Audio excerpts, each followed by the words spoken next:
আসসালামু আলাইকুম। আশা করি আপনারা সবাই ভালো আছেন।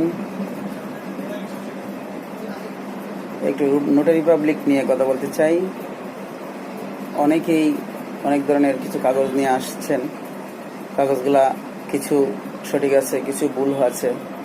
যিনি কাগজগুলা নিয়ে আসছেন উনি আসলে বলতে চাচ্ছেন যে সবগুলা কাগজ সঠিক, কিন্তু আমাদের কাছে তো অনেক কাগজ আসে, অনেক কাগজ ডকুমেন্ট আসে, আমরা বুঝতে পারি আসলে যে কোন কাগজটা সঠিক বা ভুয়া। আপনি হয়তো সত্যকে মিথ্যা দিয়ে কাগজগুলা সাইন করিয়ে নিয়ে যাবেন। এতে আমরা যারা নোটারি করে থাকি, সত্যায়ন করে দিই, আমাদের সুবিধা অসুবিধা তো আছেই। সবচেয়ে বড় সমস্যা হতে পারে আপনার, কারণ আপনি এই কাগজগুলা তো বাসায় রেখে দিবেন না, কোথাও না কোথাও সাবমিট করবেন।